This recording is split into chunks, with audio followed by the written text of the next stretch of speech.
The last suitcase scraped across Tasha Brooks's hardwood floor, leaving another fresh mark beside the dozens already there.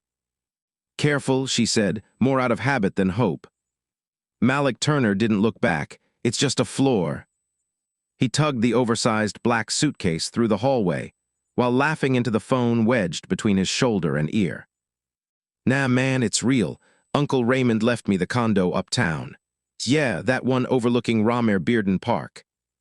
His laughter filled the house that had sheltered him for 2 years. Tasha stood beside the kitchen island, arms folded, watching him weave around stacked moving boxes.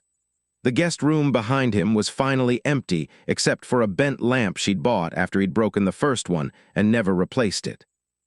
The front door swung open before she could say anything. Her mother, Denise, walked in carrying a bakery box. "I brought cinnamon rolls. Everybody's almost here." "Everybody?" Tasha glanced at the clock. "I didn't know we were having people over." "It's not really a party," Denise said, already setting the box on the counter. "Everyone just wanted to congratulate Malik before he heads to his new place." Another SUV pulled into the driveway. Then another. Within minutes, cousins, aunts, and 2 family friends filled the living room, stepping around moving boxes while congratulating Malik as if he'd just graduated from medical school instead of inheriting an apartment. "There he is," Cousin Jerome clapped Malik on the shoulder. "Mr. High Rise." Malik grinned. I guess Uncle Raymond believed in second chances. Someone handed him a cup of coffee. Someone else asked when the housewarming would be. Nobody asked Tasha if she wanted 15 people inside her home before noon. She drifted toward the kitchen sink while conversations swirled behind her. "I heard the view is incredible. They say those condos start at almost $1 million. You deserve something good after everything." Tasha rinsed a coffee mug that was already clean. Denise appeared beside her. "I'm proud of you." Tasha looked up. "For what?" "For helping Malik when nobody else had room." Tasha almost laughed. Nobody else made room. They had all decided hers was the easiest home to volunteer. "I didn't really have a choice." Denise lowered her voice. "We've been through this." Before Tasha could answer, Malik called from the living room. "Hey, Tash." She turned. "You still got that envelope from the estate." She pointed toward the entry table without speaking. He picked it up, slid it into his backpack, then smiled at the room. "Guess I won't be needing this address anymore." A few people chuckled.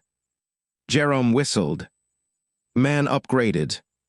Another cousin looked toward Tasha. "So, what did Uncle Raymond leave you?" The room became unexpectedly quiet. Tasha blinked once. "I wasn't mentioned." Nobody spoke for a beat. Then Malik shrugged. "I guess Uncle Raymond had his reasons." The sentence landed softly. That almost made it worse. No insult. No raised voice. Just enough to let everyone fill in the blanks themselves. Jerome shifted awkwardly. "Well, Raymond always had his own way of doing things." Denise quickly reached for the bakery box. "Who wants cinnamon rolls?" Conversation restarted, thinner than before. People avoided looking directly at Tasha. She collected empty paper cups that weren't hers. By early afternoon, the moving truck was packed. Malik stood at the front door holding one last small brass key.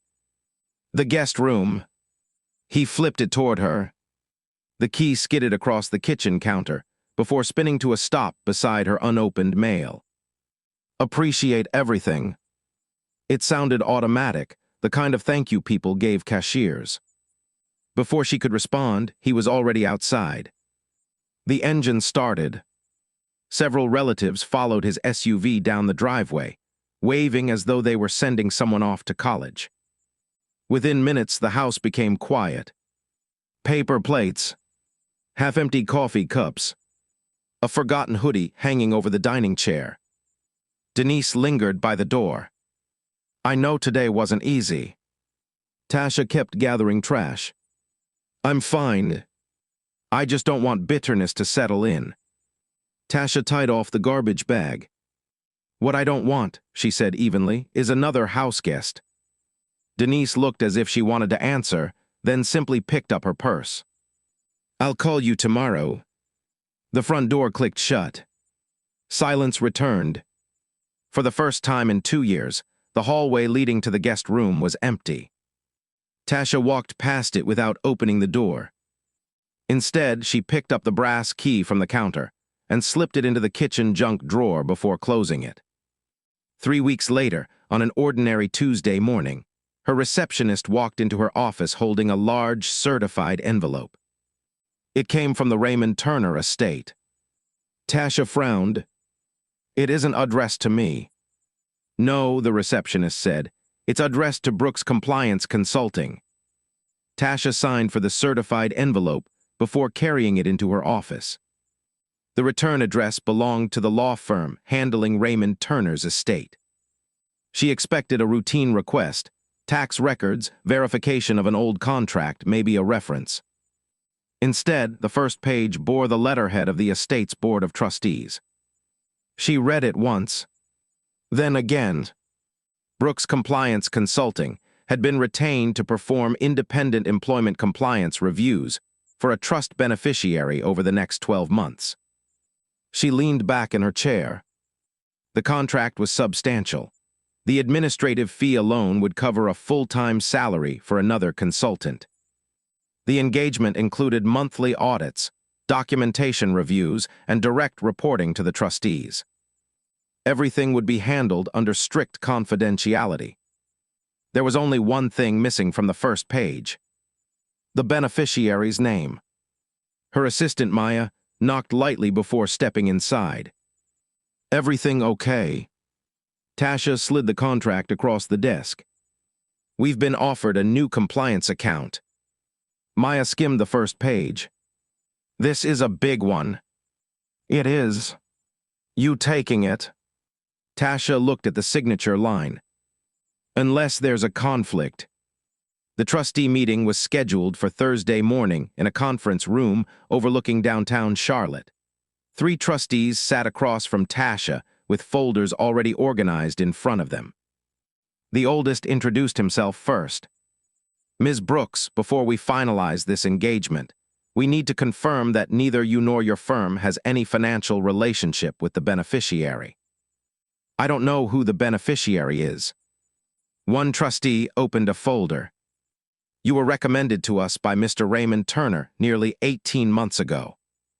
That caught her attention. He recommended my firm.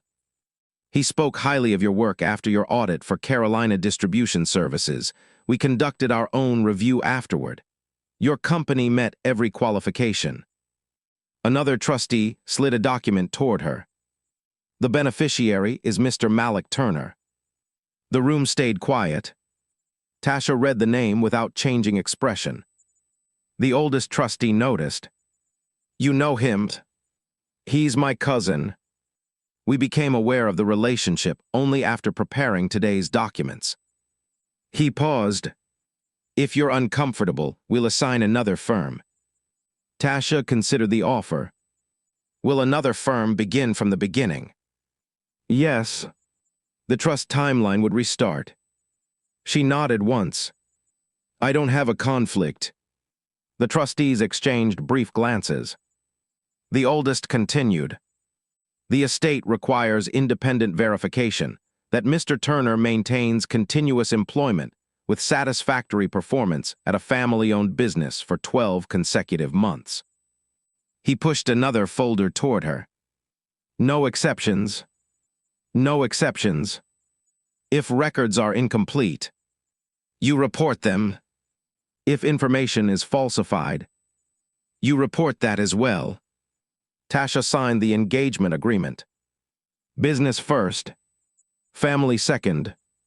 Outside the building, she stood for a moment before walking back toward the parking garage. Her phone buzzed.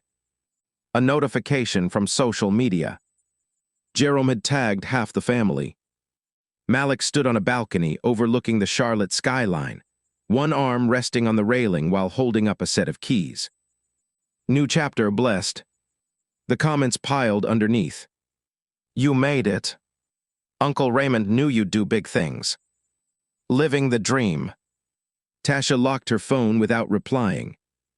The following Monday, she drove to Turner Logistics, a mid-sized warehouse on the west side of the city. The company was managed by another cousin, Calvin, who greeted her with a puzzled smile. I didn't know you were handling this. I didn't either until last week. Calvin rubbed the back of his neck. This might get awkward. It doesn't have to. He led her through the warehouse floor. Forklifts moved steadily between tall shelving, while employees scanned outgoing shipments. Near the loading docks, Malik stood talking with two workers instead of unloading inventory. He spotted Tasha immediately. His smile faded. What are you doing here? Calvin answered before she could. Estate compliance. Malik laughed. For what? Tasha opened her notebook. I'll need your employment records, attendance logs, training documents, and supervisor evaluations.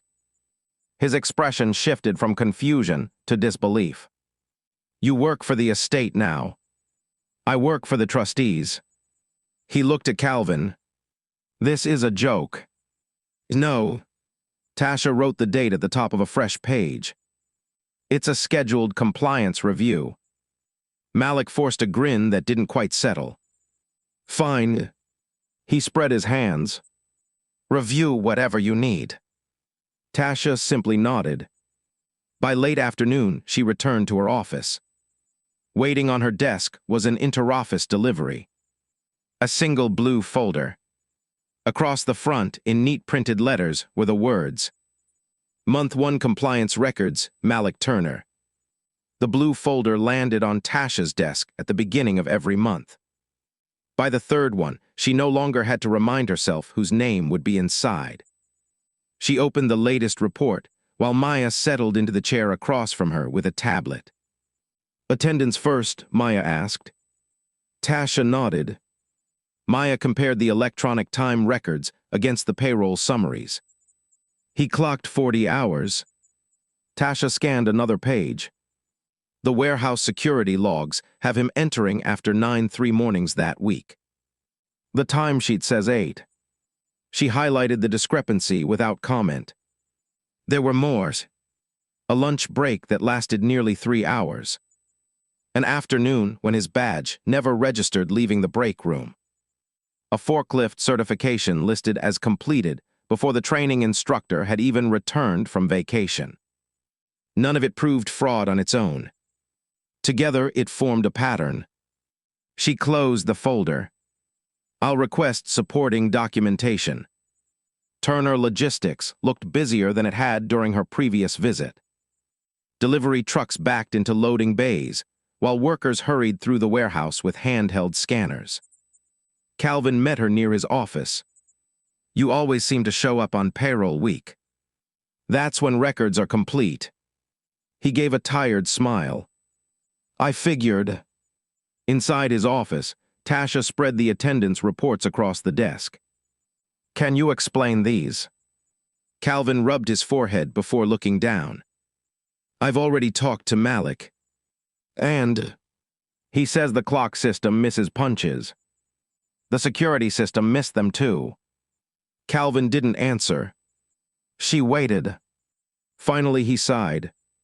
He's been leaving during the day. How often? More than I'd like. Why hasn't it been documented? Calvin stared through the office window toward the warehouse floor. Because he's family. Tasha made a note.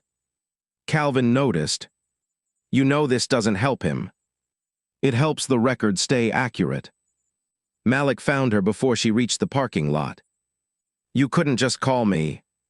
She turned. You were working. He laughed once. You call this working? You tell me. He shoved his hands into his pockets. Calvin's making this bigger than it is. I haven't made any conclusions. It's a couple late mornings. You signed timesheets saying otherwise. His smile disappeared. You really writing all this down? Yes. You know, if I lose this trust. She interrupted quietly. I'm documenting what I verify. He shook his head. I thought you'd at least give me a heads up. I just did. He watched her get into her car without another word. The next month's blue folder arrived thicker than the last.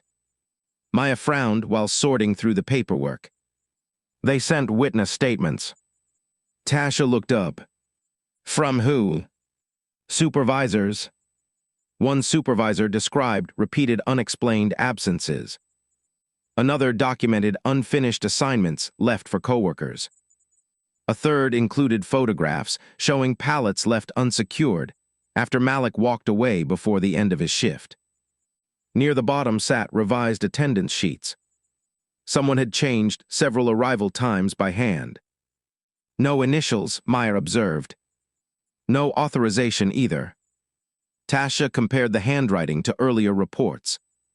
Different pen, different ink, different date. She picked up the phone. Calvin. His voice sounded exhausted. I was expecting your call. Who altered the attendance logs? A long pause. I don't know. You signed them. I signed the originals. She closed the folder. I'll need copies of both versions. I'll send them. Another pause. Tasha. Yes. I'm trying. I know. Sunday dinner at Denise's house had always been predictable. Roast chicken, collard greens, loud conversations. This week felt different. Malik arrived late, wearing an expensive watch that matched the one from his social media photos. He hugged Denise before taking a seat across from Tasha. Nobody mentioned work until dessert. Denise cleared her throat. I heard things have been complicated. Tasha kept eating. Compliance work usually is. Denise looked between them. Malik said some paperwork has become an issue. It's being reviewed. Malik leaned back. She's acting like I'm stealing. I haven't accused you of anything. You keep sending reports back. Because they contain inconsistencies. He smiled toward the rest of the table. See, that's lawyer talk. Nobody laughed. Denise folded her napkin carefully. Does every little mistake have to go into the report? Tasha looked at her mother. If it's documented, yes. It's family. It's my contract. Silence settled over the table. Finally, Denise spoke again, softer this time. I'm just saying, sometimes people deserve a little grace. Tasha met her mother's eyes. I've already returned 2 reports instead of rejecting them. Malik stopped moving. You did what? I gave your employer opportunities to correct inaccurate records. His expression tightened. For the first time since Uncle Raymond's funeral, confidence gave way to calculation. He realized the reports were no longer paperwork. They were evidence. 2 mornings later, Tasha arrived at her office to find someone waiting beside the reception desk. Malik stood holding one of the blue compliance folders in his hand. I think, he said evenly, it's time we talked without everyone else around. Malik remained standing when Tasha opened the conference room door. He set the blue folder on the table before she could speak. I took the morning off. Tasha glanced at the clock. Did your supervisor approve it? His jaw tightened. You really start every conversation like this now. She closed the door behind them. This is a business meeting. No, he said, this is family. He slid the folder toward her. I know what's in there. So do I. You can still fix it. Tasha pulled out a chair and sat. Fix what? The report. She opened the folder. Inside were the same documents she had reviewed the day before. Revised attendance logs, security badge records, payroll summaries, and written statements from supervisors. Nothing had changed overnight. Malik leaned forward. Everybody cuts corners. Not everybody signs false records. It wasn't my idea. She looked up. Whose idea was it? He hesitated. Calvin said he'd straighten it out. I spoke with Calvin yesterday. Another pause. He was trying to help. He told me he signed the original records. Malik looked away. The silence answered the question.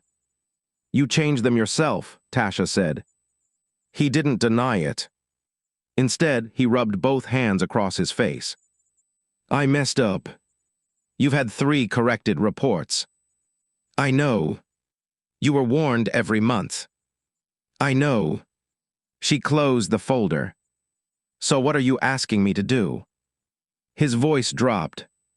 Submit the original report. The inaccurate one. The one before all this. She studied him for a moment. You understand that becomes part of the estate record. I understand I lose everything if you don't. Before she could respond, there was a knock at the conference room door. Maya stepped in. Tasha, your mother's here. Tasha frowned. I don't have a meeting with her. You do now, Malik muttered. Denise entered carrying her purse against her side. She looked from one face to the other before sitting beside her nephew. I won't stay long. Tasha remained silent. Denise folded her hands. Malik explained what's happening. I'm sure he did. He made mistakes. Documented ones. Denise nodded slowly. He's asking for another chance. He already had several. This would be the last one. Tasha rested her pen on the table. The trustees gave him 12 months to prove he could keep a job honestly. And he can. The reports don't say that. Denise looked down. They don't have to know every detail. The room went quiet. Tasha wasn't surprised by the sentence. Only by who had said it. You want me to leave information out of an audit. I want you to remember he's your cousin. I remembers. Denise met her eyes. Then help him. Tasha looked back at the folder. Every page matched another page. Badge scans matched security footage. Supervisor statements matched delivery schedules. Corrected timesheets matched altered handwriting. There was nothing uncertain left to investigate. She uncapped her pen. Malik leaned forward. Thank you. She signed. Not the approval page. The compliance findings. Then she dated the report. Malik stared at the signature. What are you doing? Completing my review. You just failed me. I documented your employment record. You could have changed it. No. His chair scraped sharply across the floor as he stood. You've been waiting for this. No. You've wanted payback since I moved out. She gathered the documents into the folder. This isn't about your inheritance. It is now. Maya opened the door again. The trustees are on the video call. Tasha carried the folder into her office. The 3 trustees appeared on the screen exactly as scheduled.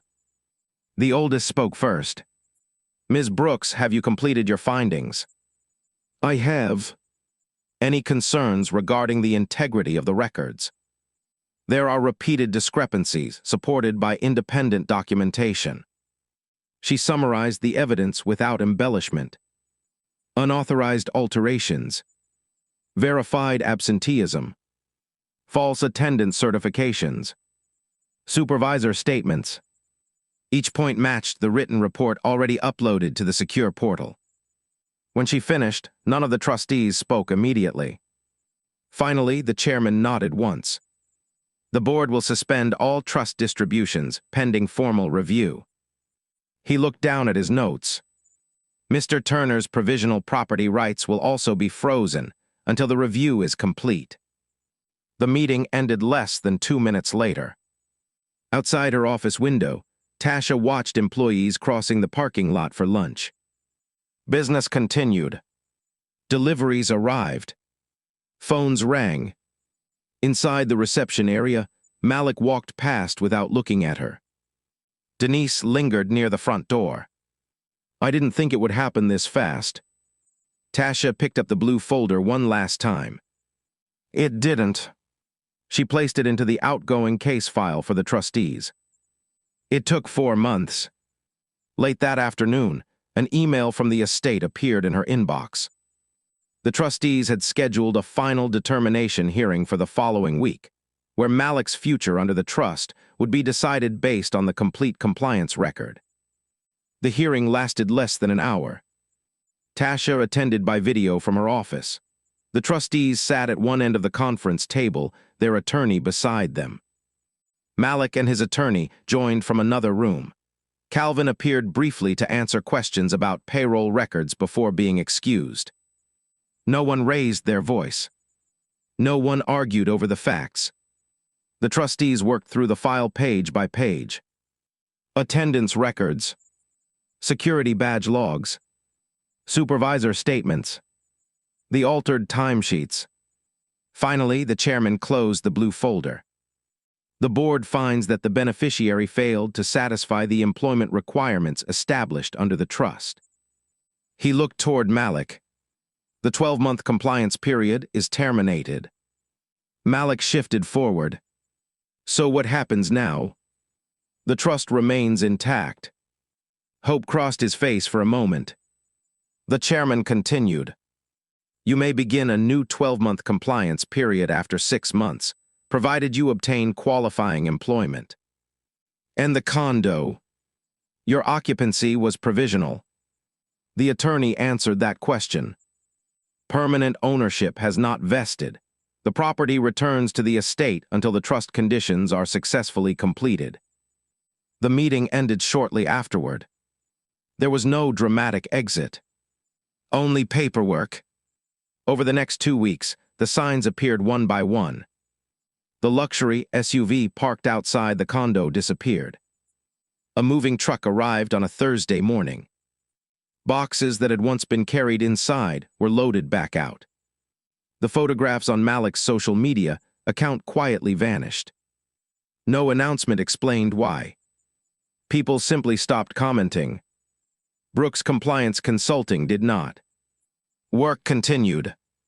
Maya stepped into Tasha's office, carrying another envelope from the estate. They renewed. Tasha opened it. The trustees had approved a 3-year agreement for her firm to provide compliance oversight on several unrelated estate-managed business interests. She read the final page before setting it down. We're going to need another consultant. Maya smiled. I was hoping you'd say that. Sunday dinner at Denise's house resumed a month later. The crowd was noticeably smaller.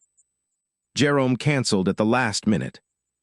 2 cousins who had celebrated Malik's inheritance were suddenly busy. The conversation stayed away from estates and money. After dinner, Denise found Tasha on the back patio. I've been meaning to say something.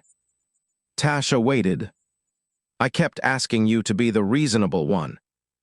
The evening air carried the smell of freshly cut grass from a neighboring yard. I told myself I was keeping the family together. She shook her head. I was really asking you to carry things nobody else wanted. Tasha leaned against the porch railing. I know. I should have asked more from him. You probably should have. Denise gave a tired smile. I don't expect you to forget any of it. I'm not trying to. Another quiet settled between them. Not uncomfortable. Just honest. A few days later, Tasha left the office later than usual. She unlocked her front door and stepped into a house that finally felt like it belonged to one person. No shoes left in the hallway.